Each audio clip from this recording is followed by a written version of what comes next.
Greetings, fellow conquerors, and welcome to another one of my videos.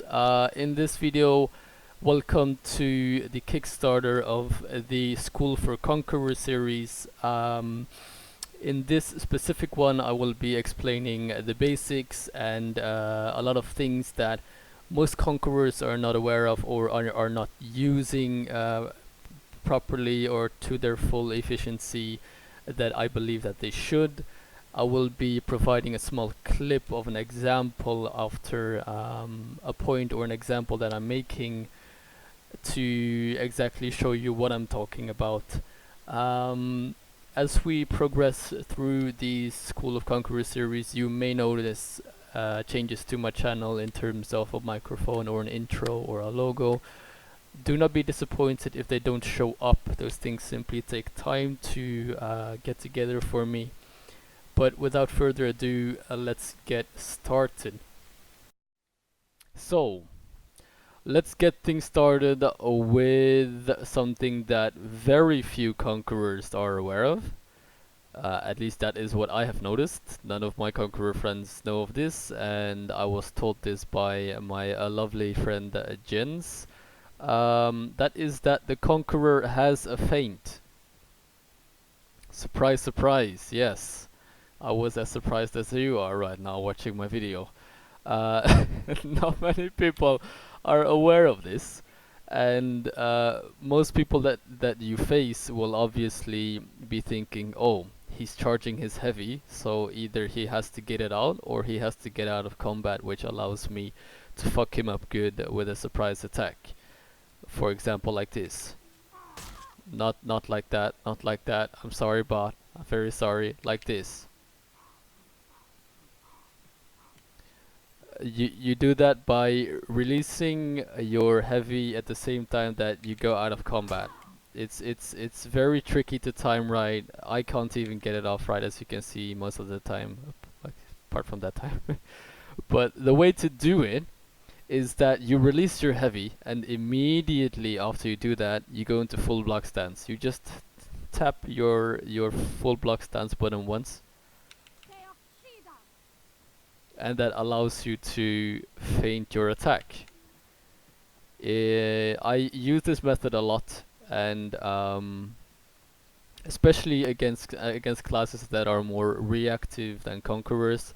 For example, peacekeepers or berserkers that rely on making these nasty sidesteps, which also orochis are very likely to do, and fuck you up from the side, which allows you in this case to make that move. So they dash to the side, you block it, and you immediately swap sides and barrage them with more attacks.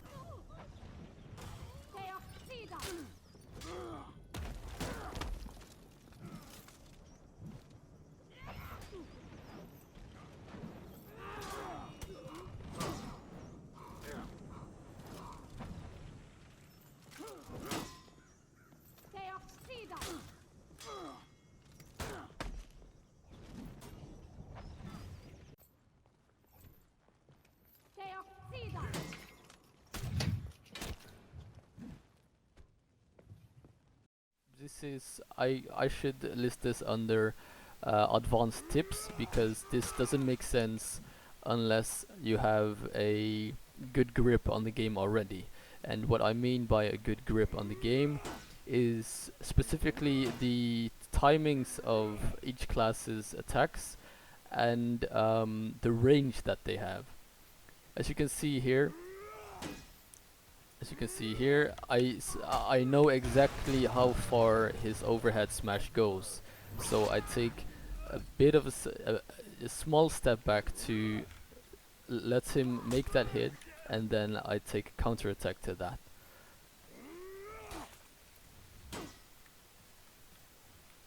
As well as that. Once you release your heavy, it counts as a parry. Or a deflect, yeah, it counts as a deflect. So if you do it at the exact same time as where other classes usually do a parry, you will immediately hit back.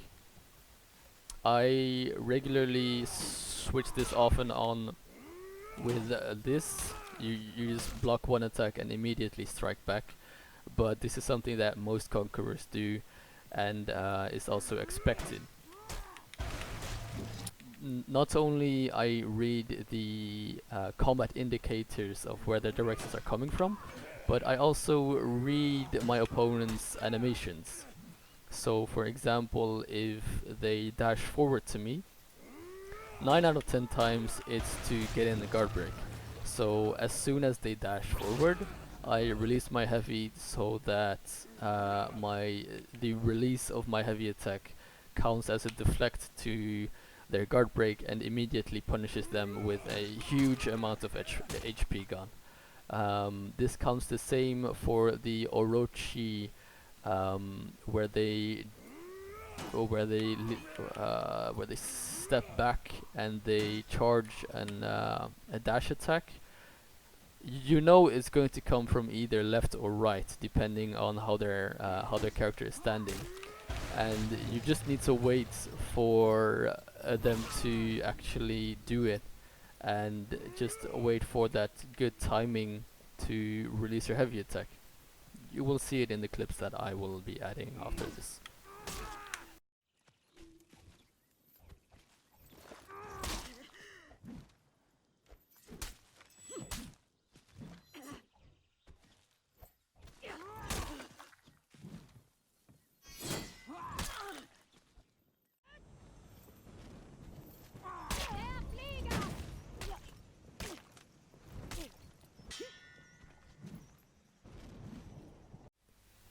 Something that I barely see any conquerors use, but something that I use regularly, if not in any fight that I fight in, is the dash charge. And I don't mean this one, and I don't mean this one, and I certainly don't mean this one. Oops. And I certainly don't mean this one. Wow, fucking bot. And I certainly don't mean this one. Yeah, there we go. I mean this one. This is a direct counter to any character that you may be facing on the battlefield. For example, the Warden shoulder barge combo, or the Lawbringer shove into heavy combo, or the Warlord headbutt combo.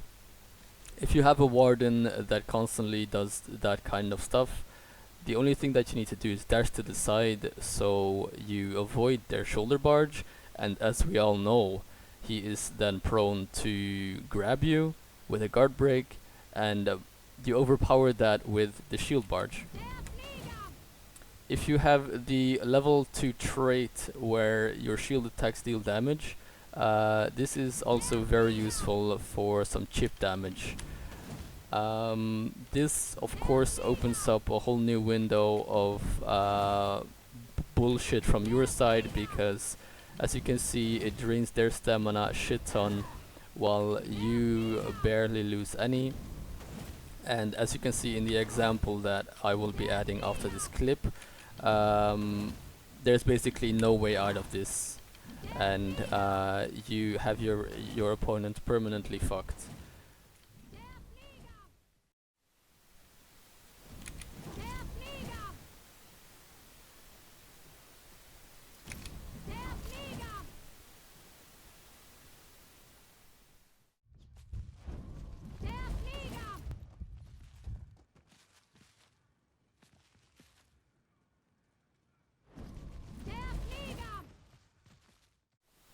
One thing that differentiates most Conqueror players from Warlord players is that for some reason most Conqueror players are very shy to use the full block stance.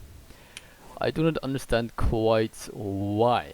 The full block stance is a very powerful tool, and when I ask people why they do not use it, is the most often reason that I'm given is that it's a tool for noobs. This is definitely not the case.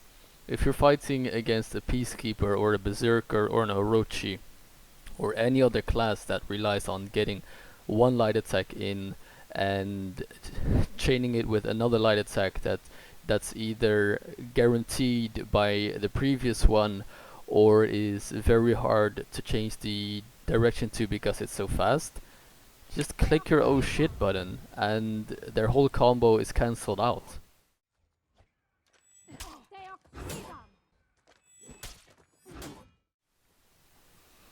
Another thing that not many people are using right now is the conscript attrition into heavy combo. Most people that are familiar with fighting conquerors are aware that the heavy swings are only 2 hits long and then you have a delay, as you can see now. You can exploit this state of mind. As I've said before, the conqueror is the master baiter. I'll make sure to get the right translation for that. Is that you can do 2 light attacks from 2 different directions and then follow up with a heavy to trick your opponent into thinking that your combo ends, but you have another attack up your sleeve. Like that. One thing to remind yourselves of is the shield charge. It always guarantees a heavy hit. However, it never guarantees an execution, so it's bad to end the fight with, and it's easily countered by dashing to the side, and usually your opponent gets in a free hit by doing so. Taking that into perspective, I rarely use the running shield charge. I sparingly use it. I only really use it when somebody is onto my playstyle and I need to switch up my methods. Instead, what I do is, because people expect you to do the shield charge when you sprint straight at them, you just run at them and go for the guard break instead. This works every single time. There hasn't been one instance where I used this tactic that somebody was onto me. Not once.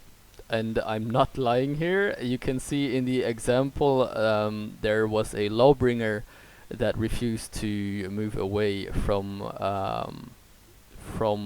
the area with lots of gravity. He obviously wanted to cheese me, so I decided to surprise him. You can see it in the clip that I will be adding after this example.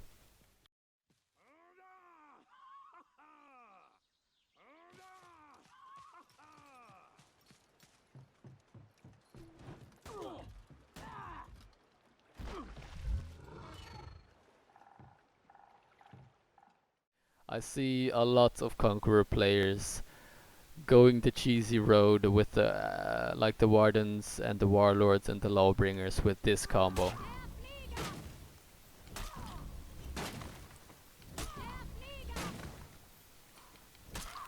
Please don't do that. It really simplifies the class and it fucks the class up for yourself, especially the enjoyment. There's a lot. The Conqueror is exactly one of the classes that is not a one-trick pony. You can do a lot of things with the Conqueror, and you should really get creative with the playstyle and make your own.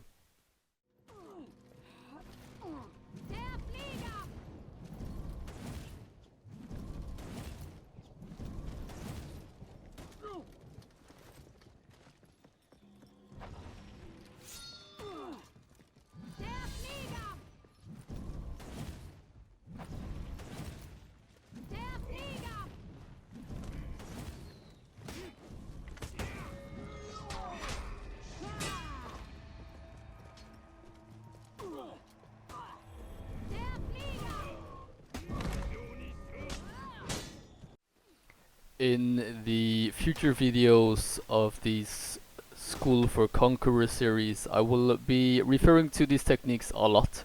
So do get these memorized and know them well.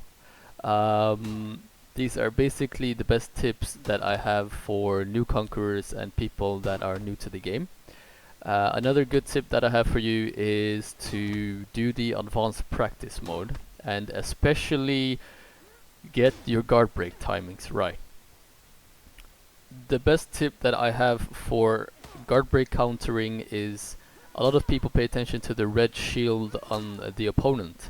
This is not good. When you get guard broken, you have, for a small moment, you have a white shield pop up on your own hero. That is the window that you have to guard break counter. You need to pay attention to that shield and not the shield that pops up on your opponent. That shield is completely useless. You should also practice parrying, although it's not as important as guard break timing, but it's useful for the fatigue game that some people are playing, especially warlords and wardens as well. For Honor is definitely the kind of game that only gets better the more that you play it. The game gets much and much more enjoyable once you get a proper understanding of the combat system, and once you get a good chance to actually wreck shit with your own playstyle that you've developed.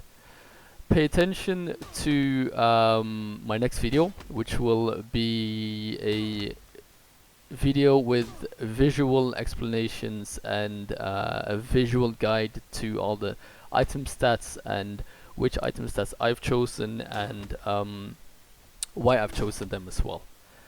For now, this is the end of this video. Thanks for watching, guys, and keep conquering.